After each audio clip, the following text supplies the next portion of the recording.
This is Michael Coffey, pastor of First English Lutheran Church, and this is a Tiny Desk sermon.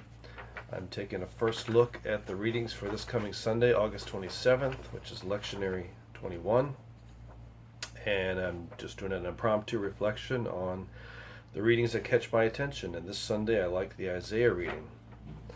It's Isaiah 51, 1-6. Listen to me, you that pursue righteousness, you that seek the Lord. Look to the rock from which you were hewn, and to the quarry from which you were dug. Look to Abraham your father, and to Sarah who bore you. For he was but one when I called him, but I blessed him and made him many. For the Lord will comfort Zion, he will comfort all her waste places, and will make her wilderness like Eden, her desert like the garden of the Lord. Joy and gladness will be found in her, thanksgiving and the voice of song. Listen to me, my people, and give heed to me, my nation, for a teaching will go out from me, and my justice for a light to the peoples. I will bring near my deliverance swiftly, my salvation has gone out, and my arms will rule the peoples. The coastlands wait for me, and for my arm they hope. Lift up your eyes to the heavens, and look at the earth beneath, for the heavens will vanish like smoke. The earth will wear out like a garment, and those who live on it will die like gnats.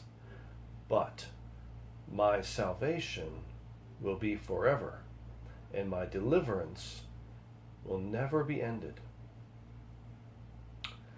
Well, this happens to be Monday, August 21st, the day of the total eclipse. And when I read the line, lift up your eyes to the heavens and look at the earth beneath, it made me think about the eclipse today. And I imagine that when people in the ancient world, who of course couldn't even predict that these were coming, let alone know what they actually were, when they looked up and saw the sun suddenly being darkened or maybe eaten up by some monster, they may have thought, it probably felt like the world was ending. And many other natural disasters and events, earthly and cosmic, may have made them think that in their lives. And this text touches on something. It says, look at this world. It is not going to last forever, but something is. Now, the context of Isaiah is not so much about predicting cosmic events or worrying about the end of the world. It's about learning to trust God. Notice how it starts. Listen to me, you that pursue righteousness, you that seek the Lord. And then it says, well, look where you came from. Look the rock from which you're hewn, the quarry you were dug from. Look at your story, your ancestors. Look at who you are. You are people who came out of promise, people who came out of my, being God's, faithfulness to you and fulfilling all my promises. Abraham, Sarah. And then when it gets to the part that says,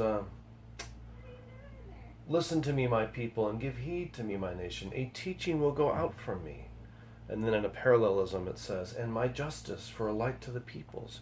God's justice is coming out from God's word, from God's voice, from God's prophets and God's people. And it brings light to the world. Often people who are working and witnessing to God's justice and care for all people, God's mercy, might feel like it's not working. It's not going anywhere. It might feel like the fight is pointless, and living a life of love for your neighbor doesn't get you anywhere.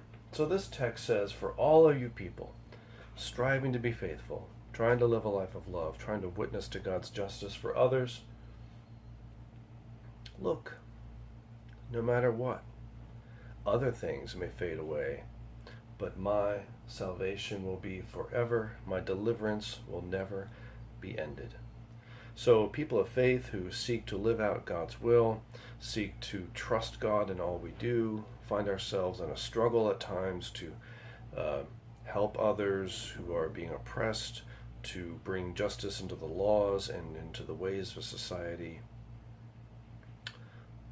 It doesn't always work. It doesn't always change quickly, but we have a sure and trustworthy promise in God that in the end and maybe even in the next part of our lives, God's justice will be revealed, will bring light to the world, and that is what endures.